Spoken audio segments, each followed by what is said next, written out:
Hello students, मैं हूं कल्पना प्रजापत और इस वीडियो में हम अपना चैप्टर 3 नेशनलिज्म इन इंडिया का पार्ट 3 डिस्कस करेंगे। हम पहले 2 पार्ट्स जो हैं डिस्कस कर चुके हैं। अगर आपने वो पार्ट्स अभी तक नहीं देखे हैं तो उनके लिंक मैं डिस्क्रिप्शन में प्रोवाइड करा दूंगी, आप वहां से देख लेना। Let's start the third part. तो ये जो हमारा थर्ड पार्ट है इसका, ये है टुवर्ड्स सिविल डिसोबीडियंस। तो ये इस पूरे पार्ट में हम देखेंगे कि जो सिविल डिसोबीडियंस है, जो सविनय अवज्ञा आंदोलन है, इसके बारे में थोड़ा थोड़ा हमने स्टार्टिंग में पढ़ लिया है। इसका पूरा रिज़ल्ट क्या निकला, क्या क्या किस किस जो सोसाइटी पे, अलग अलग क्लासेस पे इनका क्या इफ़ेक्ट था, और जो फर्दर जो हमारा फ्रीडम स्ट्रगल है उसमें इसने क्या योगदान दिया। तो अब आप देखेंगे कि जो 1922 में फरवरी में जो महात्मा गांधी थे, उन्होंने जो नॉन कोऑपरेशन मूवमेंट, जो असहयोग आंदोलन था, वो वापस लेने का डिसाइड किया था, वापस लेने के लिए, क्योंकि वो बहुत ज़्यादा हिंसा उसमें होने लगी थी। ये सब हम लास्ट उसमें पढ़ चुके हैं।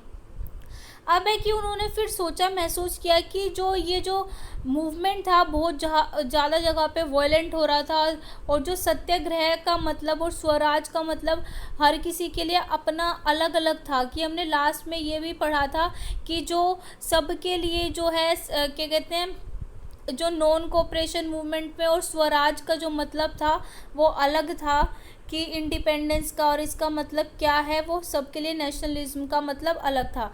तो जो कांग्रेस के अंदर ही क्या था कि जो लीडर्स थे ना, कुछ लीडर्स में आपस में नहीं बन रही थी, क्योंकि ये हमने लास्ट में पढ़ा भी था कि जो इलेक्शंस होने वाले थे, प्रोविंशियल इलेक्शन थे काउंसिल के, और कुछ जो लीडर्स थे वो नहीं चाहते थे कि उसमें पार्ट लेना, मूवमेंट में पार्ट लेना नहीं चाहते थे, तो नॉन कोऑपरेशन मूवमेंट में, लेकिन बाद में उन्हें मानना पड़ा था। अब ये जो गवर्नमेंट ऑफ इंडिया एक्ट, क्योंकि ये था कि जो गवर्नमेंट ऑफ इंडिया एक्ट जो था वो उसमें इलेक्शन में पार्टिसिपेट करना चाहते थे 1919 में। अब है कि जो they felt that it was important to oppose, और वो सोचते थे कि अगर ब्रिटिश पॉलिसीज़ जो है उनको अगर हमें बताना कि जो ब्रिटिश जो है अलग अलग ऐसी पॉलिसीज़ बनाती है इंडियंस के ख़िलाफ़ जो गलत है, तो हम एक पॉलिटिकल तरीके से ही बना सकते हैं। ऐसे ये जो काम करने से, आंदोलन करने से कुछ नहीं होगा। लेकिन उसमें हमें है ये जो CR दास, जो चित्तरंजन दास थे और मोतीलाल नेहरू थे, मोतीलाल नेहरू जवाहरलाल नेहरू के फादर थे।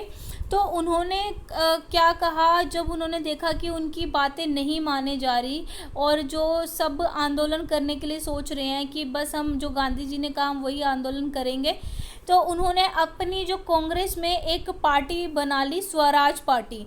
जो स्वराज पार्टी जो थी वो चाहते थे, ये जो पार्टी उन्होंने इस बेसिस पे बनाई कि हम दोबारा से जो इलेक्शन होने वाले हैं उस पॉलिटिक्स, काउंसिल पॉलिटिक्स के, उसके अंदर हम जाएं, इलेक्शंस में पार्ट लें। लेकिन जो यंगर लीडर थे, जो जवाहरलाल नेहरू थे, जो मोतीलाल नेहरू के जो क्या कहते हैं सन थे, बेटे थे, और जो सुभाष चंद्र बोस जो युवा नेता थे, दोनों, उन्होंने कहा कि नहीं, हमें ये सब इलेक्शंस में अपनी बातें रखने से कुछ नहीं होगा, हमें एक पूरे मास एजुटेशन की ज़रूरत है, कि पूरे क्या कहते हैं कंट्री के लेवल पे हमें जो है मूवमेंट चलानी होगी, और हमें फुल इंडिपेंडेंस चाहिए, क्योंकि हम सबके अपने राइट से हमें पूरी इंडिया को अपना पूर्ण स्वतंत्रता, स्वराज चाहिए। तो स्वराज, जो फुल इंडिपेंडेंस वर्ड, उन्होंने कहा कि हमें चाहिए।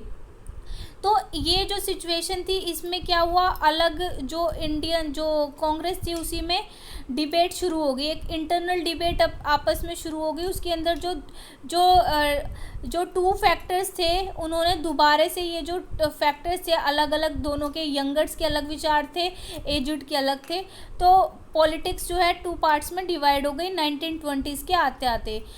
पहले जो था, जो फर्स्ट वाज द इफेक्ट, जो वर्ल्ड वॉर जो हुआ था, हमने लास्ट उसमें भी पढ़ा था, जो हमारा फर्स्ट वर्ल्ड वॉर हुआ था, उससे बहुत, फर्स्ट वर्ल्ड वॉर हुआ उसमें इतना ज़्यादा खर्चा हुआ है, फिर हमें क्या हुआ, हमारे सूखा पड़ गया, ठीक है, सूखा जो फेमाइन आ गया, फेमाइन के बाद हमारी जो प्लेग की जो एपिडेमिक का हो गया था, उसमें भी लाखों लोग मर रहे थे। फिर क्या हुआ, उसके बाद है ना डिप्रेशन आ गया, वर्ल्ड इकोनॉमी में पूरे विश्व में डिप्रेशन आ गया। अब डिप्रेशन में क्या हुआ कि जो एग्रीकल्चर के जो प्राइसेस थे, जो एग्रीकल्चर जो थे प्रोडक्ट्स थे, उनके प्राइसेस जो बहुत ज़्यादा गिरने शुरू हो गए और 1926 में इतने ज़्यादा गिर गए और 1930 तक आते आते सब कुछ बर्बाद हो गया।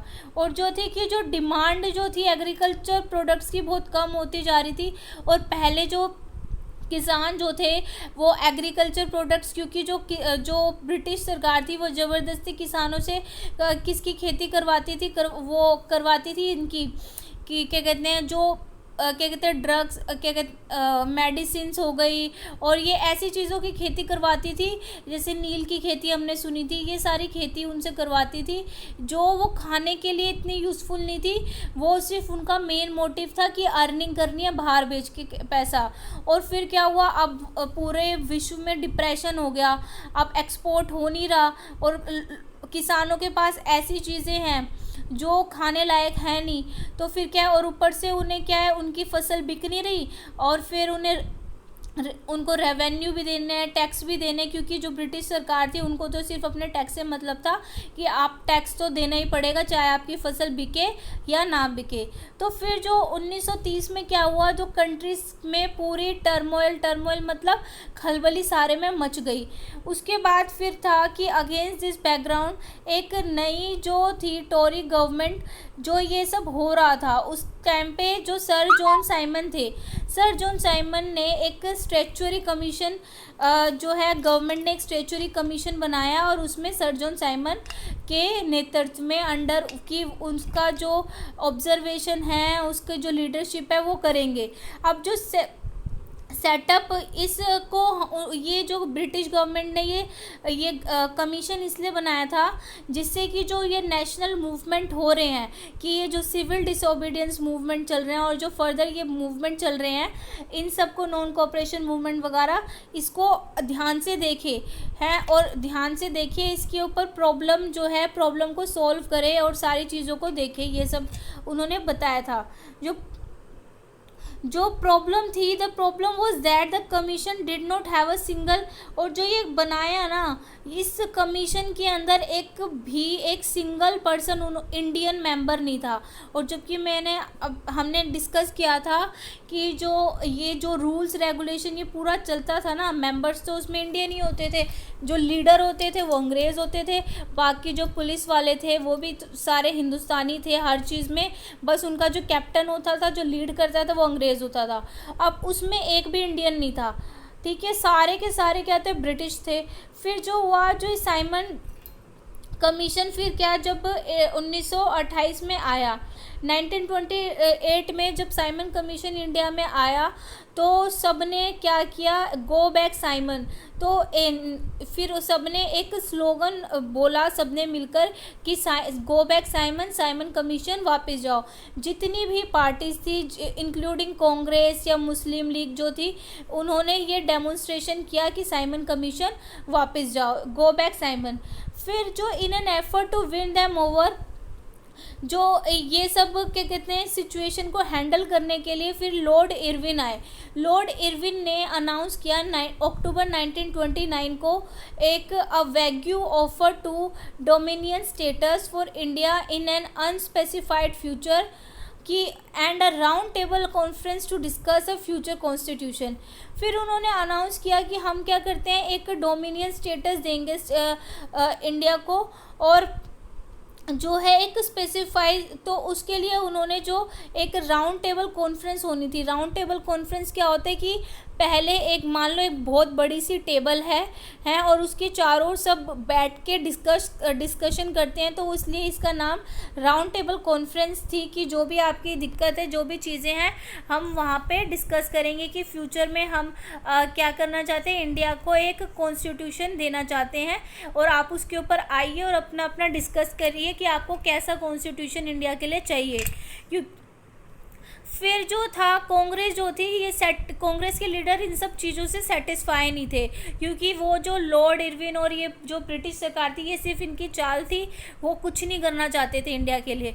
और फिर जो था जो the radicals with in the Congress led by जो क्या कहते हैं जवाहरलाल नेहरू और सुभाष चंद्र बोस के द्वारा जो भी ये जो कांग्रेस के अंदर जो असर्टिव जो ये ना असर्टिव हो गए, जो भी लीड कर रहे थे ये ऐसे जो नेता थे, और जो लिबरल और मॉडरेट थे who were proposing a constitutional system with in the framework of British dominion.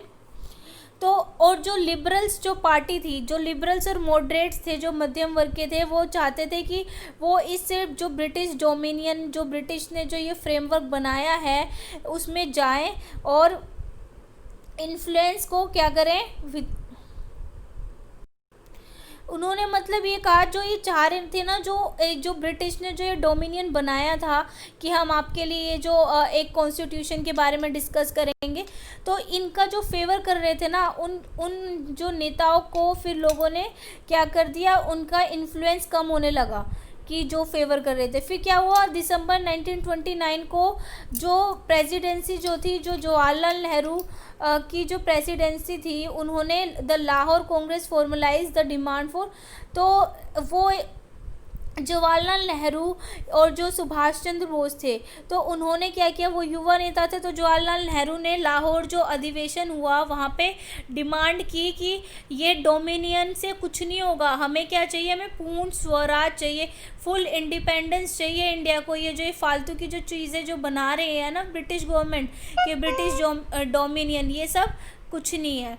अब यहाँ पे है फिर जो पूर्ण स्वराज चाहिए। और फिर बाद में क्या हुआ, जो 26 जनवरी 1930 को 26 जनवरी 1930 को डिक्लेयर किया कि हम इंडिपेंडेंस डे मनाएंगे, पूर्ण स्वराज दिवस मनाएंगे। इसलिए जो आपको पता हो कि जो 26 जनवरी जो है वो इसलिए हम उस पर रिपब्लिक डे मनाते हैं, वो याद रखने के लिए हमने ये दिन इसलिए चुना 26 जनवरी फॉर द रिपब्लिक डे, कि जिससे जो सबसे पहले जो पूर्ण स्वराज फुल इंडिपेंडेंस जो सेलिब्रेट हुआ था 26 जनवरी 1930 को हुआ था, उस दिन को याद रखने के लिए भी हमने ये ऐसी डेट चुनी है। तो है जो महात्मा गांधी ने एक वे निकाला है, तो महात्मा गांधी को एक तरीका निकालना था कि जिससे कि जो फ्रीडम का जो आइडिया है ना, जो हर कोई अपनी तरह से फ्रीडम का आइडिया ले लेता है। जैसे हमने लास्ट चैप्टर में डिस्कस किया था, लास्ट पार्ट में डिस्कस किया था कि हर इंसान के लिए जो स्वराज है उसका मतलब अलग था, अपने अपने अकॉर्डिंग, और अफवाह फैला के गांधी जी के नाम पर कुछ कुछ करते थे, तो सबका मतलब अलग अलग था, उनका आइडिया अलग अलग था। अब देखेंगे कि तो द इंडिपेंडेंस डे प्लेज, जो इंडिपेंडेंस डे पे जो मनाया गया 26 जनवरी को, उसमें एक प्लेज ली गई कि क्या लिया हुआ कि हम ये बिलीव करते हैं कि it is the inalienable right of the Indian people as of any other people to have freedom, कि उसमें ये बेसिकली उन्होंने ये कहा इस प्लेज के अंदर कि जैसे और लोगों का जो राइट्स होते हैं ऐसे ही हम इंडियंस के राइट है, और हमें राइट्स के नाम पे फुल राइट्स चाहिए, कि पूरी अपॉर्चुनिटी चाहिए कि हमारी ग्रोथ हो। और जो ये जो हम ये बिलीव करते हैं कि जो गवर्नमेंट है, कोई भी गवर्नमेंट जो लोगों के राइट्स को नहीं दबा सकती, लोगों के ऊपर अत्याचार नहीं कर सकती, ना उनके राइट्स को हटा सकती है। तो ब्रिटिश गवर्नमेंट जो है वो इंडिया में खाली नॉट ओनली डिप्राइव, ना ब्रिटिश गवर्नमेंट ना केवल इंडियन पीपल की फ्रीडम को छीन रही है, बल्कि क्या कर रही है, उन्हें मास बेसिस पे एक्सप्लॉइट भी कर रही है, और हर तरीके से उनका एक्सप्लॉइटेशन कर रही है, इकोनॉमिकली, पॉलिटिकली, कल्चरली, हर तरह से उनका जो कर रही है, एक्सप्लॉइटेशन कर रही है। इसलिए हमें क्या चाहिए, हमें एक पूर्ण स्वराज और कंप्लीट इंडिपेंडेंस चाहिए इंडिया को। अब ये वाली जो चीज़ थी ना बहुत पॉपुलर हो गई इसी वजह से। अब फिर हुआ the salt march and the civil disobedience movement. जो सॉल्ट मार्च यानी दांडी मार्च, जो दांडी मार्च ये बहुत पॉपुलर है कि और सिविल डिसोबीडियंस मूवमेंट जो था इनका क्या रोल रहा। जो गांधी जी जो थे उन्होंने फाउंड किया, ये पाया कि जो सोल्ट है, तो गांधी जी का मेन मोटिव ये था कि हर सोसाइटी अपने अकॉर्डिंग जो है इंडिपेंडेंस का मतलब समझ रही थी। तो गांधी जी ने कहा कि अगर हमें लोगों को यूनाइट करना है तो उन्होंने सोचा कि हमें एक ऐसी स्ट्रेटजी बनानी होगी, ऐसा पावरफुल क्या कहते हैं एक मूवमेंट चलाना होगा जिसमें हर जो वर्ग के लोग हैं, हर क्लास के लोग हैं, जिसके अंदर जुड़ सकें। तो गांधी जी ने क्या किया, ये सिंबल उन्हें मिला यूनाइट करने का, सोल्ट, क्योंकि जो सोल्ट है वो चाहे अमीर हो या गरीब हो, सब उन सोल्ट का कंजम्पशन करते हैं। तो फिर जो गांधी जी थे, गांधी जी ने फिर इसमें क्या किया, ऑन 31 मार्च को 1930 को उन्होंने एक लेटर भेजा वाइसराय इरविन को, और उन्होंने उसमें 11 डिमांड्स, अपनी 11 मांगें लिखी थी, और उनसे कहा कि आपको ये 11 डिमांड्स को क्या करना है, फुलफ़िल करना है। अगर ये डिमांड्स फुलफ़िल नहीं हुई तो हम क्या करेंगे, हम एक आंदोलन चलाएंगे। और जो उसमें से जो ज़्यादातर जो जनरल इंटरेस्ट थे, अदर्स वर, तो उसमें मेन जो डिमांड थी ना, वो ऐसी डिमांड थी, सोल्ट की डिमांड सबसे ज़्यादा थी कि जो सोल्ट पे जो टैक्स लगा रखा है उस टैक्स को हटाना है। और इंडस्ट्री और अलग अलग क्लासेस के लिए इसमें स्पेसिफिक डिमांड्स की, जैसे पीजेंट्स के लिए डिमांड थी, किसानों के लिए, इंडस्ट्रियलिस्ट के लिए, हर वर्ग के लोगों के लिए इस 11 डिमांड्स में इंक्लूड थी। और उनमें से एक थी सोल्ट की डिमांड की, जिससे कि इन डिमांड्स को देखकर हर वर्ग गांधी जी के साथ चले, एक कंट्री लेवल पे मास मूवमेंट हो। इसके ये यूनाइटेड करने का कैंपेन था कि सबको यूनाइट करना है। तो जो पुअर और जो रिच है दोनों सोल्ट का यूज़ करते हैं। तो गांधी जी ने एक उन्हें क्या दे दिया, लेटर में एक डिक्लेयर कर दिया, और एक कहा कि जो आप ये कर रहे हो, the tax on salt and the government monopoly जो है प्रोडक्शन के ऊपर, महात्मा गांधी डिक्लेयर कर दिया, reveal the most oppressive face, कि ये सबसे दमनकारी चीज़। आप वैसे तो लोगों को वैसे तो आप लोगों को ऑपरेशन कर ही रहे हो, उन्हें परेशान करते हो, लेकिन साथ में आप जो ज़रूरी चीज़ है आप उस पर भी इतना टैक्स लगा लोगे, तो वो बिल्कुल गलत है। तो उन्होंने, गांधी जी ने क्या किया, फिर अल्टीमेटम दे दिया, चेतावनी दे दी इरविन को। उन्होंने बोला कि अगर हमारी मांग 11 मार्च को, आप ये डेट याद रखो कि 31 जनवरी 1930 को उन्होंने लेटर लिखा वाइसराय इरविन को, और 11 मार्च को उन्होंने कहा अगर 11 मार्च तक सारी मांगें पूरी नहीं हुई तो कांग्रेस क्या करेगी, सिविल डिसोबीडियंस कैंपेन चलाएगी दोबारा। और इसके अंदर ये था कि कोई भी काम नहीं करना, सिविल डिसोबीडियंस हमने कि जो भी आप कर रहे हो कि हम कोई भी रूल्स को फॉलो नहीं करेंगे। लेकिन अब जो इरविन जो थे वो नेगोशिएट करना नहीं चाहते थे गांधी जी के साथ। तो गांधी जी ने जब देखा कि इरविन उनकी बात नहीं मान रहे हैं, तो गांधी जी ने अपने 78 फॉलोवर्स के साथ क्या कर दिया, वो यात्रा शुरू कर दी, मार्च शुरू कर दिया। जो मार्च जो था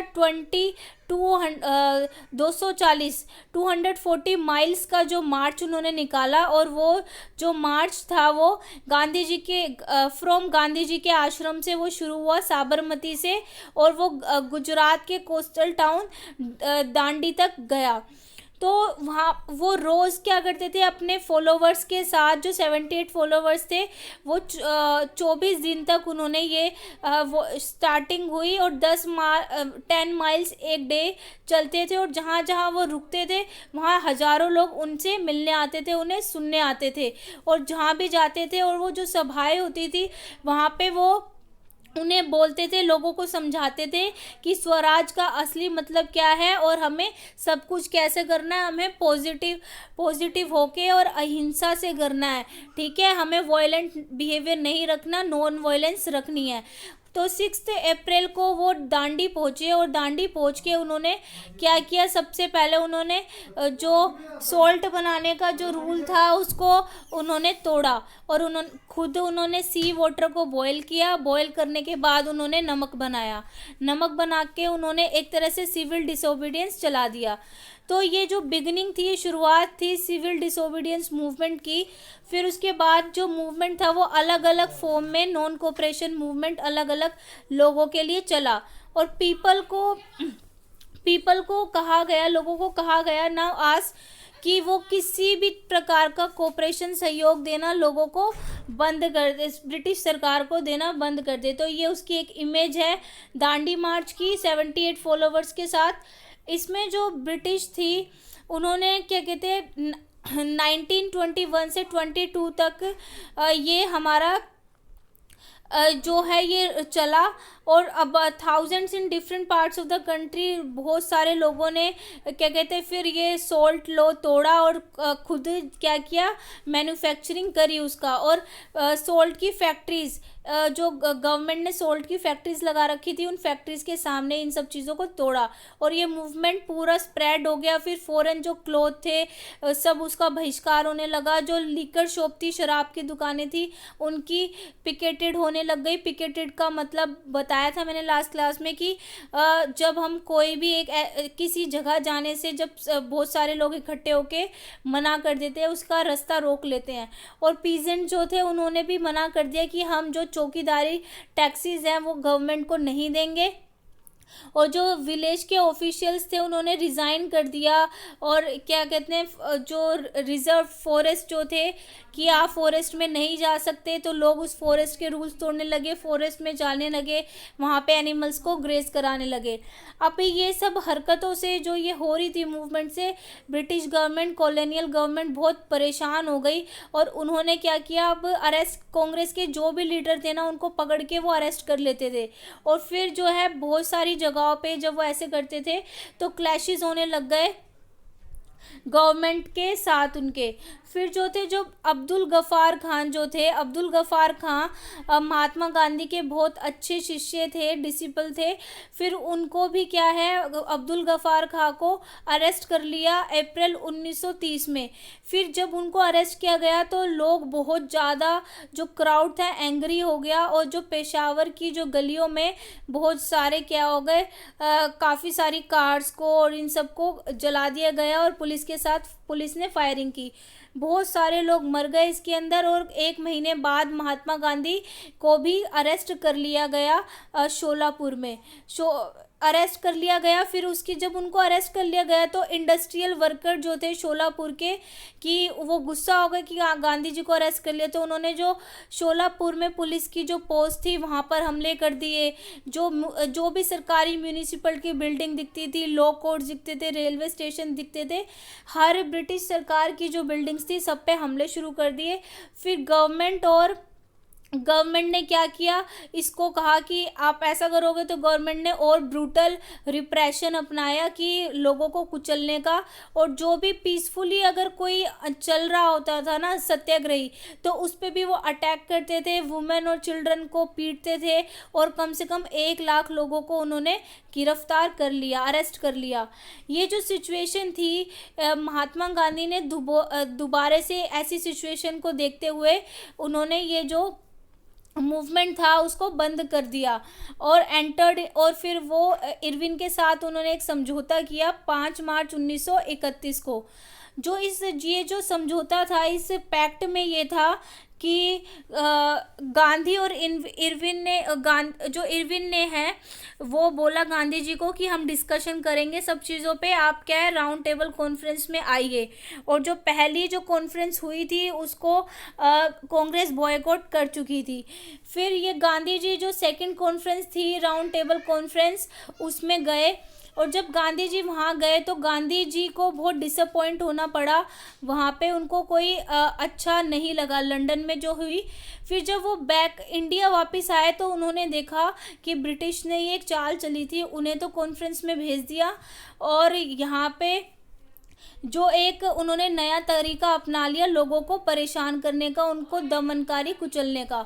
और जो गफ्फार खां और जवाहरलाल नेहरू जो थे, दोनों को जेल में डाल दिया।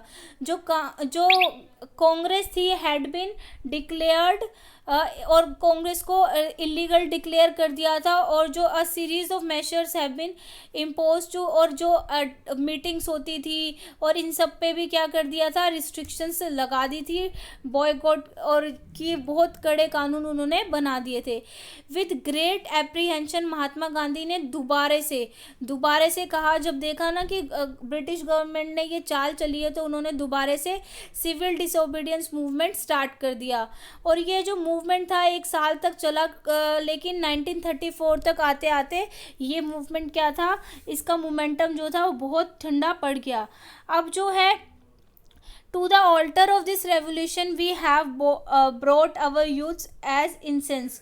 तो इसमें ये था कि जो यूथ थे, जो अलग अलग वर्ग थे, वो सोचते थे कि सिर्फ हमारे सिविल नॉन वायलेंट बिहेवियर से कुछ नहीं होगा, और नॉन वायलेंट जो बिहेवियर अपनाने से हमें आज़ादी नहीं मिलेगी। तो उन्होंने क्या, जो हमारे जो यंगस्टर्स थे, कुछ वो थे, उन्होंने एक ग्रुप बनाया 1928 में, और उन्होंने कहा कि हमें क्या है, वायलेंट तरीके से हमें आज़ादी लेनी पड़ेगी। वो क्रांतिकारी जो थे, तो क्रांतिकारियों का एक ग्रुप बना, Hindustan socialist Republican army, HSRA के नाम से 1928 में। और ये जो है, जो दिल्ली में फिरोज शाह कोटला है, वहाँ पर उनकी मीटिंग हुई। इनके जो कुछ लीडर थे, भगत सिंह, जतिन दास और अजय घोष थे। ये जो उन्होंने कहा कि हम अलग अलग पार्ट्स में क्या करेंगे, कुछ ना कुछ एक्शंस लेंगे और टारगेट करेंगे ब्रिटिश पावर के सिंबल्स को। जिस सिंबल को ब्रिटिश कहती है ना कि ये उनके क्या कहते हैं, टारगेट की, ये बहुत उनके ब्रिटिश की शान का सिंबल है, हम वहाँ पे टारगेट करेंगे लोगों को। तो इन अप्रैल 1929 में भगत सिंह बटुकेश्वर दत्त ने लेजिस्लेटिव असेंबली जो थी, वहाँ पर उन्होंने बॉम्ब फेंका। लेकिन बॉम्ब उन्होंने फेंका था कि जहाँ पर लोग नहीं थे, खाली जगह पे, क्योंकि वो दिखाना चाहते थे, वो किसी को मारना नहीं चाहते थे कि अब यहाँ पे इंडिया में क्रांति आ चुकी है। और उनका इन द सेम ईयर एक जो है अटेम्प्ट हुआ, उन्होंने जो लॉर्ड इरविन जिस ट्रेन से जा रहे थे, उस ट्रेन पे भी उन्होंने ब्लो किया था, बॉम्ब फेंका था। जब भगत सिंह 23 के थे सिर्फ, तब कॉलोनियल तब क्या हुआ था, when he was tried and executed, तब कॉलोनियल गवर्नमेंट ने उन्हें पकड़ लिया था। और जो भगत सिंह जो थे, उन्होंने कहा कि the cult of the bomb and pistol, but he wanted a revolution, की वो जो है क्रांति लाना चाहते हैं सोसाइटी में। बॉम्ब पिस्टल से इनका कुछ, वो उनका रिलेशन इतना नहीं था। उनका मोटिव ही ये था कि हम बॉम्ब फेंकेंगे और फिर पुलिस उन्हें पकड़ेगी, और फिर वहाँ पे क्या है, वो अपना संदेश पूरे लोगों को देंगे। द रेवोल्यूशन जो था वो इनएनिएबल था राइट ऑफ मैनकाइंड के लिए। और बाद में क्या हुआ था, उनको के फांसी की सज़ा दे दी गई थी उन तीनों को। और फिर उन्होंने एक नारा दिया था, इनकलाब जिंदाबाद का।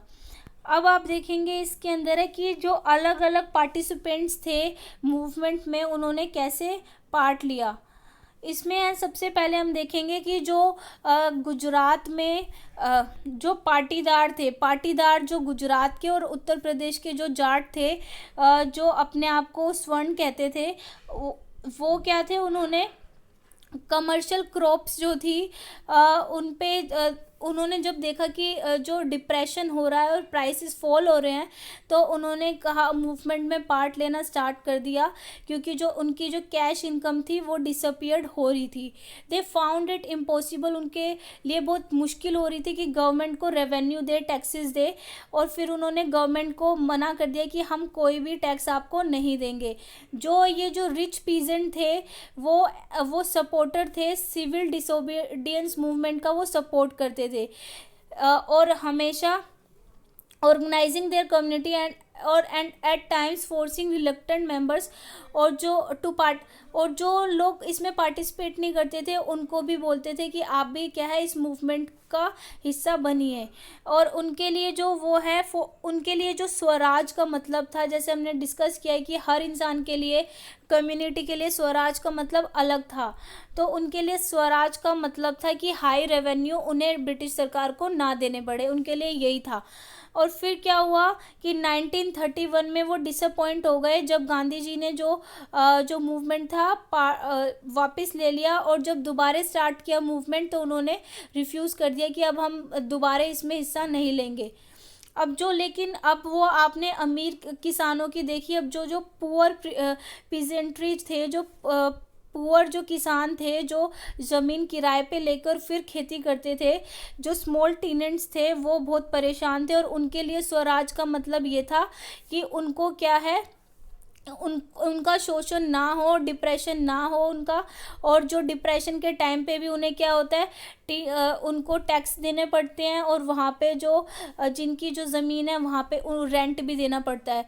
तो उनका मतलब ये था कि हम रेंट नहीं देंगे जब हमारा कुछ हो ही नहीं रहा, हमारी फसल बिक ही नहीं रही। तो लेकिन जो ये देखेंगे कि जो कांग्रेस की पार्टी जो थी, कांग्रेस की पार्टी कभी भी जो पुअर किसान थे, जो पुअर पीजेंट थे, उनका सपोर्ट नहीं करती थी, क्योंकि उन्हें लगता था कि कांग्रेस की पार्टी में ज़्यादातर बड़ी कास्ट के, स्वर्ण कास्ट के लोग थे, और वो मानते थे कि अगर हम ये पुअर किसानों का, जो पुअर पीजेंट का जो सपोर्ट करेंगे तो वो हमसे नाराज़ हो जाएंगे। तो उस टाइम पे ये जो पुअर पीजेंट थे, इनका जो सपोर्ट करने के लिए कम्युनिस्ट पार्टी और सोशलिस्ट पार्टी जो है उनका सपोर्ट करने के लिए आगे आई। अब ये आपने देखा कि अब बिज़नेस क्लासेस हैं उनके लिए भी जो स्वराज का मतलब अलग था। उन्होंने जो इंडस्ट्रीज थे वो चाहते थे कि जो फर्स्ट वर्ल्ड वॉर के टाइम पे भी इंडस्ट्रीज ने बहुत ज़्यादा प्रॉफिट कमाया था, लेकिन वो ज़्यादातर जो सारा जो प्रॉफिट था ना, वो जो टैक्स के रूप में गवर्नमेंट को देना पड़ता था, कॉलोनियल को। तो वो चाहते थे कि ये इंपोर्ट, जो ये सारी चीज़ें ना हो, और जो इंपोर्ट हो रहा है जिन गुड्स का, अगर आप अपने देश में प्रोडक्शन कर रहे हो फिर भी आप उन चीज़ों का इंपोर्ट हो रहा है, तो वो उसको इंपोर्ट को रोकना चाहते थे। तो इसके लिए उन्होंने जो है एक बनाई थी, और फिर उन्होंने पार्ट ऐसे लिया कि जो भी इंपोर्ट होता था उस इंपोर्ट को बेचने से मना कर दिया कि हम इसको नहीं बेचेंगे।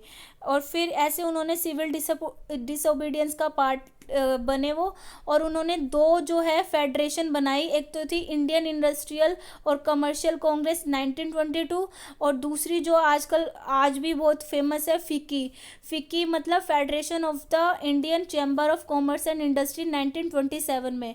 और उस टाइम जो प्रोमिनेंट इंडस्ट्रीज थे वो थे परशुत्तम और जीडी बिरला। जो बिरला ग्रुप जो है अभी वो इन्हीं का है। तो इन्होंने बहुत सपोर्ट किया सिविल डिसोबीडियंस मूवमेंट को। और ज़्यादातर जो बिजनेसमैन थे उनके लिए स्वराज का मतलब यही था कि ज़्यादा नो लॉन्गर कि ब्रिटिश जो ये रिस्ट्रिक्शन लगा रहे हैं बिजनेस पे, वो रिस्ट्रिक्शंस ना रहे। और लेकिन जो फेलियर हुआ राउंड टेबल कॉन्फ्रेंस का, जब गांधी जी वहाँ पर गए थे, सेकंड जो हमारी हुई थी लंदन में कॉन्फ्रेंस, उसमें जो बिजनेस ग्रुप थे, अब वो इतना उन्होंने इंटरेस्ट नहीं दिखाया कि दोबारा से वो पार्ट लें। तो जो फर्स्ट टाइम स्टार्ट किया था गांधी जी ने, तो उस टाइम उन्होंने पार्ट लिया, और जब सेकंड टाइम दोबारा स्टार्ट किया 1932 में, तो उन्होंने इंटरेस्ट नहीं दिखाया उसमें पार्ट लेने का। अब ये है, नेक्स्ट आ जाता है हमारा अब इसमें फिर क्या हुआ, लेकिन जो नागपुर था, नागपुर के कुछ इंडस्ट्रीज ने इसमें पार्ट लिया जब दोबारा सिविल डिसोबीडियंस स्टार्ट हुआ। और उन्होंने जो गांधी जी का आइडिया था गांधीयन प्रोग्राम का, कि बॉयकॉट करना प्रोडक्ट्स को, फॉरेन प्रोडक्ट्स को, वो उन्होंने अपनाया। और जो लॉ मूवमेंट, ये law movement against low wages और जो पुअर वर्किंग कंडीशन है उसके लिए भी था, कि जो ब्रिटिश जो थे वो इंडियंस के साथ बहुत बुरा व्यवहार करते थे। तो अब जो 1930 में बहुत सारे जो थाउजेंड्स ऑफ वर्कर्स थे वो छोटा नागपुर की जो टिन की माइंस थी वहाँ पर वो गांधी जी से मिले थे और उन्होंने रैलीज निकाली और प्रोटेस्ट में पार्ट लिया। अब ये जो इम्पोर्टेंट फीचर जो है सिविल डिसोबीडियंस मूवमेंट का, वो लार्ज स्केल पर हमें विमेन में भी देखने को मिला था कि औरतों ने भी इसमें हिस्सा लिया। और गांधी जी का जो सॉल्ट मार्च था, जो दांडी यात्रा उन्होंने निकाली थी, वहाँ पे भी थाउजेंड्स ऑफ वुमेन जो आई थी गांधी जी को सुनने के लिए आती थी और उन्होंने पार्ट लिया और जो मैं खुद से उन्होंने सॉल्ट बनाना स्टार्ट किया था।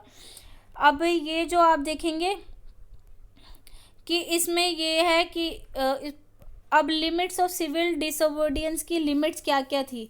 अब है कि सारे ग्रुप्स जो थे वो इससे खुश नहीं थे। जो अनटचेबल ग्रुप था, जिन्हें हम क्या कहते हैं, SC ST भी बोलते हैं, तो जो अनटचेबल ग्रुप था, अछूत जिन्हें बोलते थे, जो अछूतों के साथ बहुत बुरा जो जाति प्रथा इंडिया में इतनी ज़्यादा थी।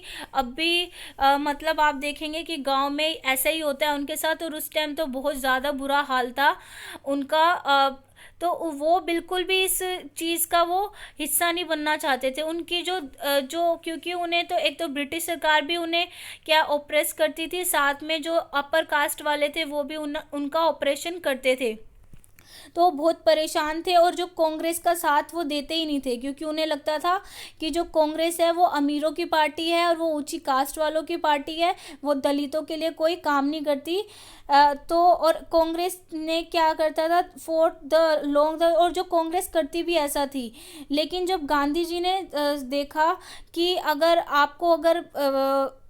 क्या कहते हैं आज़ाद होना है तो आपको सबको साथ लेके चलना पड़ेगा, और जो अनटचेबिलिटी है इसको हमें बिल्कुल जड़ से निकालना पड़ेगा, वरना हम कितने ही सालों तक बिल्कुल भी आज़ाद नहीं हो पाएंगे। जो ये इनके साथ ये मूवी भी हैं काफ़ी सारी, राज्यसभा टीवी जो ऑथेंटिकल चैनल है, आप उस पर देखिए तो वहाँ पे आपको मिलेगी अलग अलग लीडर्स के बारे में। तो ये आपको पता चलेगा कि उनके साथ कितना बुरा सलूक होता था। तो गांधी जी ने जो अनटचेबल थे उनका एक हरिजन नाम दिया। हरिजन का मतलब था कि जो चिल्ड्रन ऑफ गॉड। और फिर उन्होंने एक सत्याग्रह स्टार्ट किया और उस सत्याग्रह में था कि हरिजनों की एंट्री करवाई। पहले हरिजन मंदिर में नहीं जाते थे, जहाँ से वो हरिजन जाते थे उस प्लेस को उन्हें साफ़ करना पड़ता था, उनके पास कपड़े नहीं होते थे और ना उनको पानी पीने के लिए होता था। तो गांधी जी ने क्या किया कि आपको कुएं से उन्हें पानी भी दिलवाया, रोड, स्कूल्स और हर चीज़ में उनके लिए अरेंजमेंट करवाई, साथ दिया उनका, और गांधी जी वहीं उनकी बस्ती में रहने चले गए। और जो गांधी जी ने खुद स्टार्ट कर दिया कि टॉयलेट्स क्लीन करना खुद से स्टार्ट किया, और अपर कास्ट वालों को भी बोला कि आप अपनी जो विचार और जो गलत मानसिकता है उसको चेंज करो, ठीक है, अनटचेबिलिटी को दूर करो, नहीं तो हम कभी भी आज़ाद नहीं हो पाएंगे। और लेकिन जो बहुत सारे बट मैनी दलित लीडर्स जो थे वो सोचते थे कि हमें जो हमारी जो प्रॉब्लम है कम्युनिटी की, वो जब भी दूर हो सकती है जब हमें पॉलिटिकली कोई सॉल्यूशन इसका निकले। तो इसलिए जो था पॉलिटिकल एम्पावरमेंट वो चाहते थे, और उन्होंने कहा कि हमें एक सेपरेट इलेक्टोरेट चाहिए। सेपरेट इलेक्टोरेट में था कि जिसमें सिर्फ दलित अपने लीडर को चुनेंगे। लेकिन जो गांधी जी थे वो इसके बिल्कुल खिलाफ थे। गांधी जी ने कहा कि जो सेपरेट इलेक्टोरेट बिल्कुल गलत है, कि ऐसे तो देश जो है हमेशा कास्टिज्म में बटा ही रहेगा, कि दलित को ही चुनेगा। बल्कि ऐसा होना चाहिए कि जहाँ पे सारी कम्युनिटी के लोग रहें, और कोई भी कहीं से भी अगर खड़ा हो सकता है, दलितों के लिए स्वर्ण भी खड़े हो सकते हैं और स्वर्णों के लिए दलित भी खड़ा हो सकते हैं। तो गांधी जी जो है वो इनका मना कर रहे थे। फिर सिविल जो दलितों ने सिविल डिसोबीडियंस मूवमेंट में जो है लिमिटेड पार्ट लिया, और महाराष्ट्र और नागपुर रीजन में where the organisation was quite strong. और जो महाराष्ट्र और नागपुर में जो दलितों की जो ऑर्गेनाइजेशन थी वो बहुत ज़्यादा स्ट्रॉन्ग थी। और जो डॉक्टर भीमराव अंबेडकर हैं, उन्होंने दलितों के लिए एक एसोसिएशन बनाया, डिप्रेस्ड क्लासेस एसोसिएशन 1930 में। और इस और जो गांधी जी के साथ जो सेकंड राउंड टेबल मीटिंग हुई थी, वहाँ पे डॉक्टर भीमराव अंबेडकर और गांधी जी की बहुत बहस हुई थी इसी चीज़ को लेकर। फिर गांधी जी ने क्या किया, गांधी जी ने एक अनटू डेथ फास्ट जो है आमरण अनशन कर लिया उन्होंने। और गांधी जी ने कहा कि जो सेपरेट इलेक्टोरेट की मांग आप कर रहे हो, इससे जो समाज है, अलग अलग सोसाइटी कभी एक साथ नहीं हो पाएगी। गांधी जी को बाद में जब वो बापू जो है, गांधी जी भूख हड़ताल पे चले गए, तो जो अंबेडकर साहब है, अंबेडकर साहब को क्या करना पड़ा, उनके सामने क्या कहते हैं, एक्सेप्ट करनी पड़ी उनकी मांग को। और फिर एक पूना पैक्ट हुआ सितंबर 1932 में, जहाँ पे it gave the depressed class जो है, जो उसको नाम दिया गया शेड्यूल कास्ट, उसको नाम दिया गया। और उसमें ये था, डॉक्टर साहब ने बाबा साहब ने ये बोला कि रिज़र्व सीट तो देनी, चाहे आप हमारी डिफरेंट इलेक्टोरेट की बात नहीं मान रहे, लेकिन आपको रिज़र्व सीटें रखनी पड़ेगी हमारे लोगों के लिए, प्रोविंशियल और सेंट्रल लेजिस्लेटिव असेंबली दोनों में, ठीक है, जहाँ पे कि एक फिक्स हो जाए ना। इसलिए आप अभी क्या कहते हैं देखोगे तो हर कास्ट उसके लिए एक कम्युनिटी के लिए ये हमारे उसमें है अभी कि SC ST OBC इनके लिए एक वुमेन के लिए एक स्पेसिफिक सीट्स हैं कि इतने लोग तो इसमें होने ही चाहिए जिनसे उनका पार्टिसिपेशन बढ़े। अब जो मुस्लिम जो थे, मुस्लिम जो सिर्फ हमारा जो खिलाफत मूवमेंट और नॉन कोऑपरेशन मूवमेंट के टाइम पे थोड़ा साथ हुए, लेकिन जैसे वो मूवमेंट ठंडा पड़ने लगा था तो मुस्लिम फिर से दूर होने लग गए। और मिड 1920 तक आते आते जो कांग्रेस जो था वो मोर विजिबली एसोसिएट हो गया, कि वो कहते थे कि जो कांग्रेस है वो हिंदुओं की पार्टी है, ठीक है, और उसके अंदर हिंदुओं से उनका ज़्यादा वो है। जो हिंदू और मुस्लिम के जो रिलेशन धीरे धीरे क्या है बहुत ज़्यादा ख़राब होने लगे धीरे धीरे। और फिर बाद में क्या हुआ, उनके दोनों कम्युनिटी में क्या कहते हैं दंगे भी होने स्टार्ट हो गए थे बाद में। अब ये जो मुस्लिम लीग ने जो एफर्ट्स, लेकिन फिर भी जो मुस्लिम कांग्रेस और मुस्लिम लीग के जो नेता थे कुछ, उन्होंने कोशिश करी कि चलो सबको एक साथ लाते हैं, तो लेकिन वो जो भी कोशिश कर रहे थे वो कोशिश कामयाब हो नहीं रही थी इतनी। जो मुस्लिमों के जो एक नेता थे मोहम्मद अली जिन्ना, वो एक बहुत प्रोमिनेंट नेता थे मुस्लिम लीग के, और वो चाहते थे कि जो सेपरेट इलेक्टोरेट की, वो भी यही बातें कर रहे थे कि एक सेपरेट की मुस्लिम, जहाँ पे जैसे पंजाब और बंगाल में मुस्लिम ज़्यादा है तो वहाँ पे मुस्लिम है तो मुस्लिमों का जो कैंडिडेट मुस्लिम ही होना चाहिए। और लेकिन इस सब चीज़ों को मान नहीं रही थी कांग्रेस, क्योंकि दलित वाले भी यही बात कर रहे थे ऐसा सही नहीं है, फिर तो और ज़्यादा कास्टिज्म बढ़ जाएगा और रिलीजनिज्म।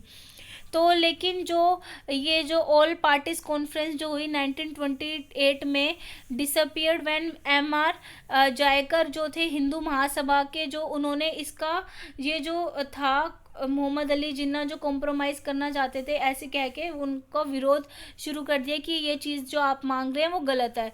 तो जब सिविल डिसोबीडियंस मूवमेंट स्टार्ट हुआ दोबारा से, तो उसमें मुस्लिम लीग ने हिस्सा नहीं लिया, रिस्पॉन्स ही नहीं किया कि भाई हमें नहीं मतलब है। और जो बहुत सारे जो मुस्लिम लीडर थे और जो इंटेलेक्चुअल थे, उन्होंने कहा कि जो concern about the status of Muslim as a, और वो जो मुस्लिम की जो माइनॉरिटी के रूप में कंसर्न करते थे कि हमारा जो स्टेटस है इंडिया में माइनॉरिटी का है और ज़्यादातर यहाँ पे क्या है हिंदू है, तो वो उनको फियर था, वो ये सोचते थे कि उनका जो कल्चर है, कल्चर उनकी आइडेंटिटी वो सब क्या है वो सब मर्ज हो जाएगी। तो इसलिए क्योंकि यहाँ पे जो डोमिनेशन है वो हिंदू मेजॉरिटी का है।